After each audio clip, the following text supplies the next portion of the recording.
Hi, and welcome back to Focal Point AFR Talk. I am your convivial, congenial, and amiable host, Brian Fisher. Welcome aboard the USS Focal Point. You are listening to ethanol-free radio, high-octane, no additive radio, no corn on this program, except occasionally we'll talk about stuff that is kind of corny. In fact, I got a story today. I'll just jump to this right now, talking about Hurricane Sandy, about an interesting feature of this, and that is that all of the subways in New York are flooded, and the tunnels are flooded. Now, the problem is that there are just about as many rats that live in New York as people, maybe more. And where do they hang out? They hang out in the subways. They hang out in the tunnels.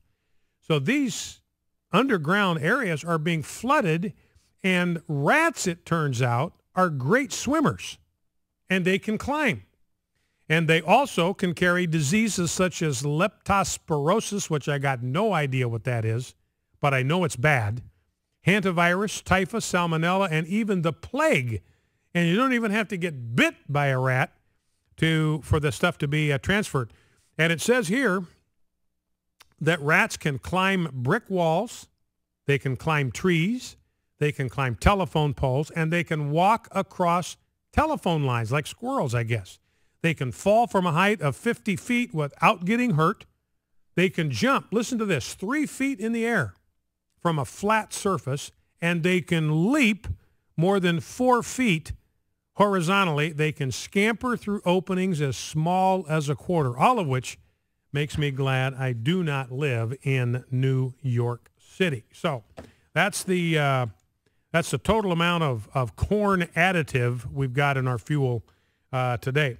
Now, what I wanted to talk about just for a moment, I've got a column up at rightlyconcerned.com about this, and what sparked this is a speech that Justice Anthony Kennedy gave to the Heritage Foundation last week.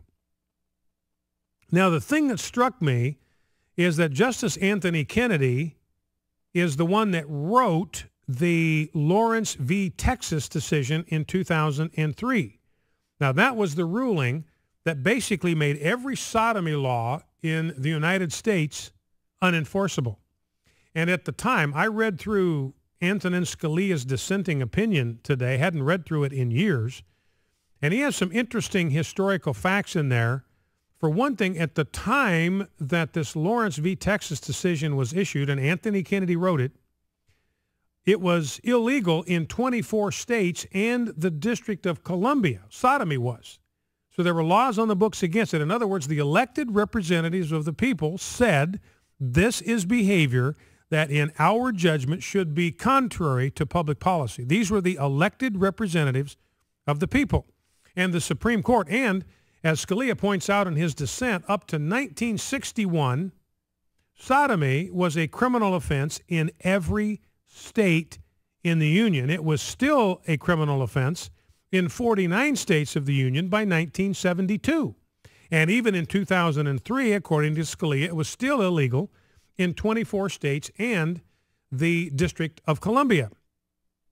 And remember, when Antonin Scalia was asked about these issues, abortion and homosexuality, he said, look, that's a no-brainer. Those are easy. There's obviously no constitutional impediment to criminalizing homosexual behavior. It was a crime in America for 200 years. In fact, what Scalia does is he goes back and shows that at the time of the founding, when the Bill of Rights was passed in 1789, sodomy was a criminal offense in all 13 states. So there's simply no way that you can make a case that the Bill of Rights guarantees the right to engage in sodomy. It does not. It was flatly illegal in all 13 states at precisely the same time they established the Bill of Rights. There is no right to homosexual behavior. Let me repeat. Under the Constitution, there is no right to homosexual behavior. Does not exist. You can read the Constitution frontward. You can read the Constitution backward. You can read the Constitution upside down. You can read the Constitution from right to left. You can read the Constitution hanging from a chandelier, and you will not find anywhere in the Constitution, any place, where it says that people have a right to engage in homosexual behavior. So there's obviously no right under the First Amendment, the Bill of Rights. Now, a lot of people argue today, well, because of the 14th Amendment, that makes it legal. It's got to be a constitutional right under the 14th Amendment. Problem with that, 14th Amendment was passed in 1868. There were 37 states in the Union in 1868, and sodomy was a felony in 32 of the 37 states. So obviously you cannot make a case that the 14th Amendment made homosexual behavior legal or constitutional. Did nothing of the sort. It was illegal before the 14th Amendment was passed in 32 states, and it was illegal the day after the 14th Amendment was passed. In fact, it was illegal for another 135 years. It took them that long to get judicial activists in place who could overturn the thing. Now, this is what brings me to the story about Anthony Kennedy, not Antonin Scalia, Anthony Kennedy.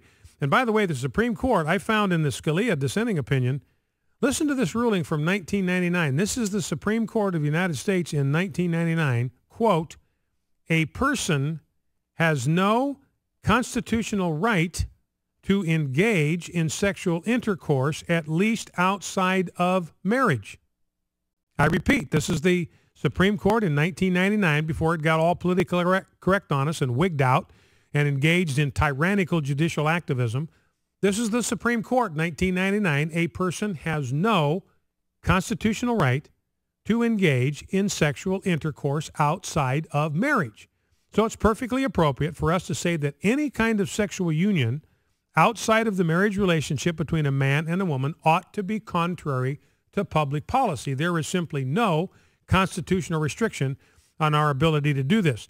Now, what Scalia said about Lawrence v. Texas, he said, look, the problem here is that this is a quote from Antonin Scalia, this effectively decrees the end of all morals legislation.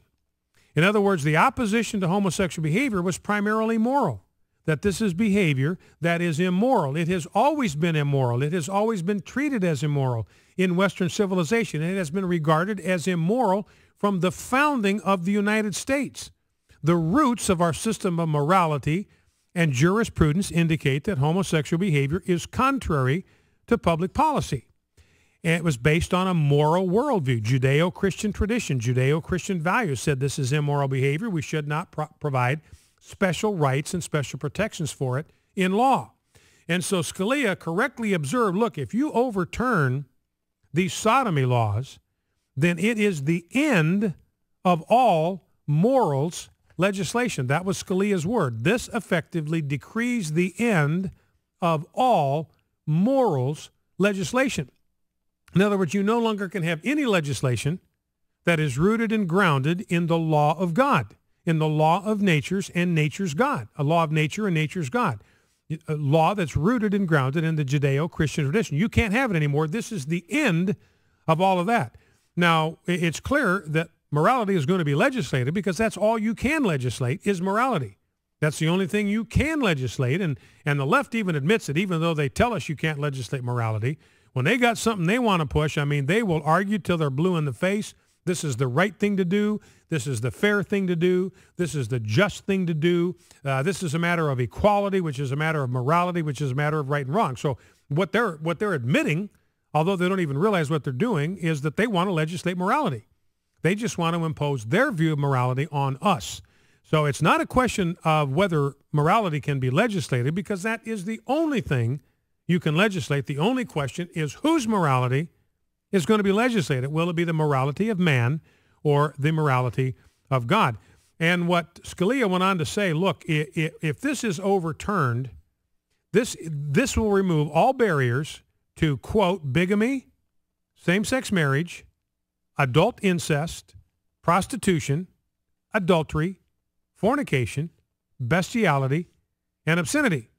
In other words, he says, look, it's just a matter of time before all of these barriers fall and Western civilization is completely and absolutely and totally corrupted from within. Now, in Greek mythology, there was a woman by the name of Pandora. You're familiar with Pandora's box. She was a woman. She was a daughter of one of the gods. The god wanted to marry her off to this nice guy, so he marries her off, gives her a gift of this box, but he tells her, and I forget what his motivation was, but the dad gives his daughter Pandora this box, and it's locked. And he says, don't, under any circumstances, unlock this box. Now, maybe he didn't like her daughter getting married to a mere mortal. I don't remember what it was. Anyway, he knew that her curiosity would get the best of her, and she'd find a way to break into that box. Or her husband, out of his curiosity, would find a way to pick the lock and get into that box and find out what was in there that her father, the God, whatever his name was, did not want her to see. And sure enough, it happened. And when he opened the box, what came out of the box was evil and misery and disease and distress. And once the lid had been lifted on that box, all of those gremlins escaped. They were out, and you couldn't catch them. You couldn't go retrieve them. You couldn't stuff them back in the box and clamp the lid. And I would suggest you what Scalia is saying, look, when Lawrence v. Texas was issued in 2003, that opened Pandora's box. You have this toxic waste of sexual immorality now that's been legitimized and has been legalized. Now, this is what makes it interesting that Justice Kennedy, when he spoke to the Heritage Foundation, he complained, this is interesting, about moral relativism in America. He says this is a troubling trend, moral relativism. This is the guy that wrote Lawrence v. Texas, which trashed every decent standard of morality that exists. He's the guy that crumbled it to powder. This is the guy that did it. This is the guy that shredded the moral standards of Western civilization. He did it. He's the one that wrote the majority opinion. And now, 9 years later, I think maybe Anthony Kennedy is realizing he made a huge mistake. He lifted the lid on Pandora's box, and he's got a lot to answer for. I mean, maybe this is what's going on with him, because he says this trend of moral relativism is a troubling trend.